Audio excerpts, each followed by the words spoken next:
आज की इस दौड़ती भागती ज़िंदगी में सब दौलत तो चाहते हैं, लेकिन अक्सर बचत करना भूल जाते हैं। आज मैं आपको लेकर चलूँगा उस दौर में जब दादी नानी की एक एक आदत, एक एक चालाकी घर की असली तिजोरी हुआ करती थी। ये कहानी सिर्फ पैसे की नहीं, बल्कि उस सोच की है जिसने एक साधारण सा परिवार भी मुश्किल हालात में संभाले रखा। तो आइए सुनते हैं दौलत की कहानी, दादी की ज़ुबानी। बहुत साल पहले गांव के एक छोटे से घर में दादी रहा करती थी। वो पढ़ी लिखी ज़्यादा नहीं थी, लेकिन घर चलाने की समझ उनमें किसी बड़े अर्थशास्त्री से कम नहीं थी। दादी अक्सर कहा करती, पैसा जितना कमाओ उससे आधा खर्च करो, आधा बचाओ। बचपन में ये सुनकर लगता था कि शायद दादी कंजूस है, लेकिन असल में वो दूरदर्शी थी। वो हर बार जब सब्जी लेने जाती तो एक मुट्ठी चावल, एक चुटकी दाल और थोड़े सिक्के अलग निकाल देती।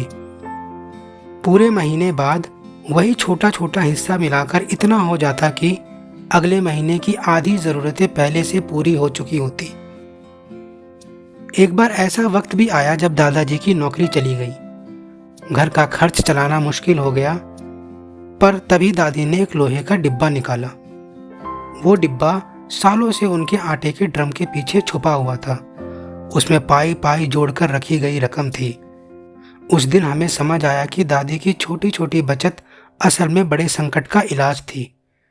अगर वो पैसों को बचाकर न रखती तो उस कठिन दौर में हम शायद भूखे सोते। दादी सिर्फ पैसे ही नहीं बचाती थी, चीज़ें भी बचाती थी।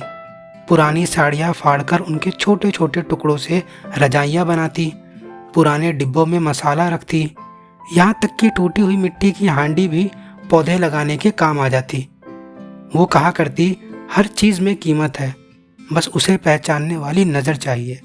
और सच कहूँ, दादी की यही सोच आधुनिक रिसाइकल और रीयूज़ की असली जड़ थी। दादी सिर्फ खुद नहीं बचाती थी, वो हमें भी सिखाती थी।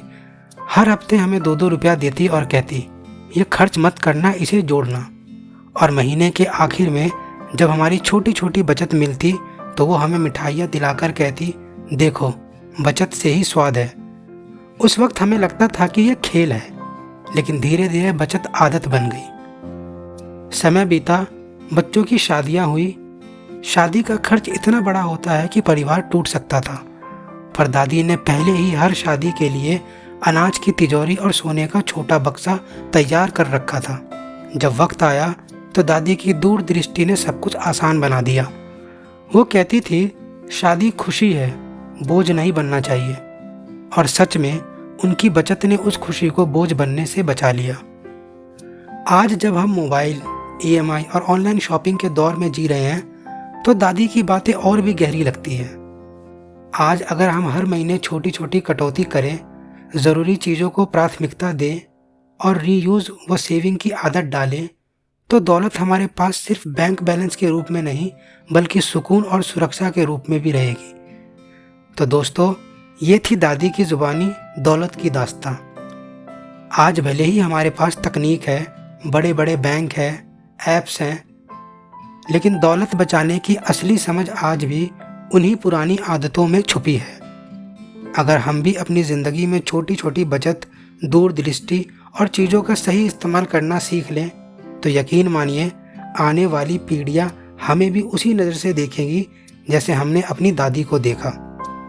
तो याद रखो दोस्तों, दौलत सिर्फ कमाई से नहीं, समझदारी से बचत करने से बनती है।